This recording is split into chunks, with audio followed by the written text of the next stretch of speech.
All right, let's just jump right in. We're living in a world where the line between physical and digital has all but disappeared. And in this new reality, there's a high-stakes conflict brewing. It's a perfect storm of artificial intelligence, ancient infrastructure, and some pretty intense global tensions. So today, let's pull back the curtain and take a hard look at this new cyber reality. I know, it sounds like the plot of a sci-fi thriller, right? But here's the thing. This is a question we absolutely have to take seriously. Because for some countries, and for sophisticated cybercriminals, this isn't some future what-if scenario. The war is already happening. The battlefield is open. And the weapons aren't missiles or tanks, they're lines of code, aimed directly at the systems that run our everyday lives. You see, geopolitical conflicts, think about the rivalry between the US and China. They're not just about trade deals and diplomacy anymore. Nope. The fight has moved into cyberspace. And the targets aren't just military secrets. They're the critical things that power our society. On this new battlefield, nations like China have developed the power to do a lot more than just spy.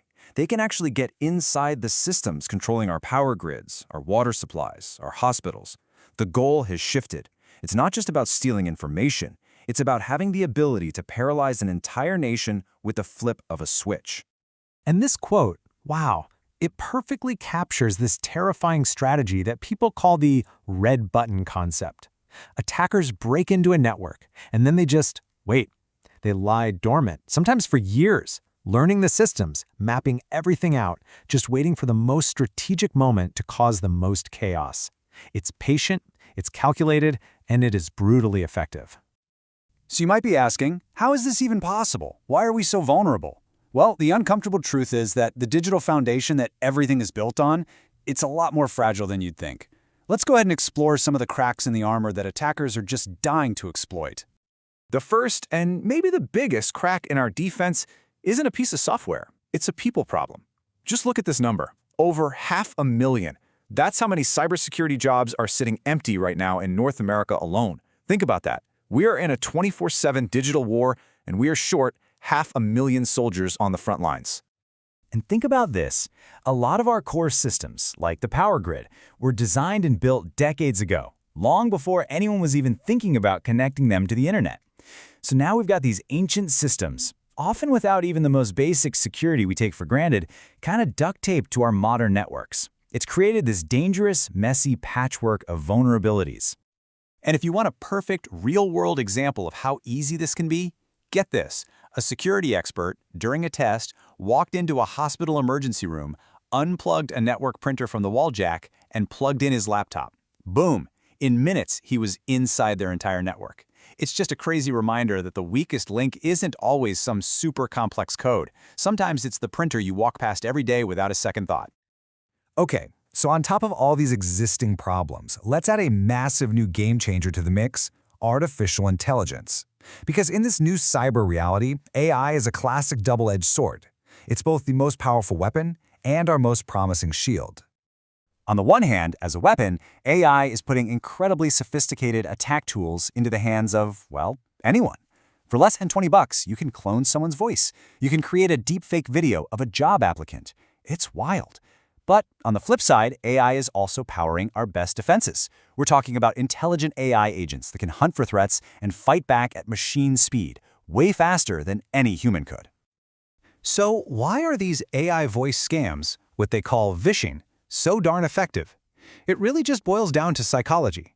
As humans, we are hardwired to trust a voice we recognize.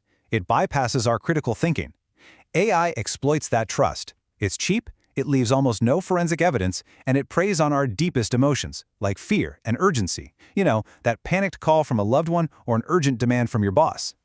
And all of this leads to a huge tactical shift.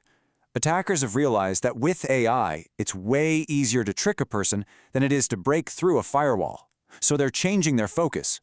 They're not just attacking technology anymore. They're attacking people. We are the new frontline. This strategy has a name. It's called an identity-based attack. But it's actually a pretty simple concept.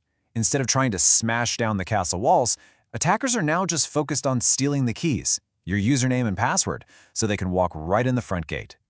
And if you need proof, just look at this number. It is staggering. That massive purple slice of the chart, that's over 80%. Let that sink in for a second. More than 8 out of every 10 breaches today happen because an attacker stole someone's identity. This isn't just a trend, it's the new normal. And you know what's thrown gasoline on this fire? The massive shift to remote and hybrid work. That old idea of a secure corporate perimeter is basically gone. Now people are logging in from their home Wi-Fi networks, often on their personal devices, creating this huge, sprawling, and much harder to defend attack surface. Okay, I know. We've laid out a pretty daunting picture. The threats are smarter, our systems are fragile, and our own identity is the main target. So the big question is, what's the path forward? How do we even start to build a real defense against all this? Well, the modern defensive playbook really rests on 4 key ideas. First, adopt a zero-trust mindset, which basically means you never trust anyone by default. You always verify. Second, you have to harden the human element through training. Third, you've got to shift from just waiting for alarms to go off to proactively hunting for threats. And last, and this one's huge, you have to make security a board-level issue, not just an IT problem. Ultimately, this all requires a massive cultural shift. We have to stop thinking we can just buy a new tool for every new problem. The future of defense is about breaking down the walls between the security team, the IT department, and company leaders, so that everyone is working together with a single, unified strategy. And that leaves us with the central question of this new era we're in. When artificial intelligence can perfectly fake a voice or create a human face from scratch, the very idea of digital trust is being completely redefined. So in this new world of synthetic reality, figuring out how we prove who we are and how we learn to trust what we see and hear, that might just be the greatest challenge we face.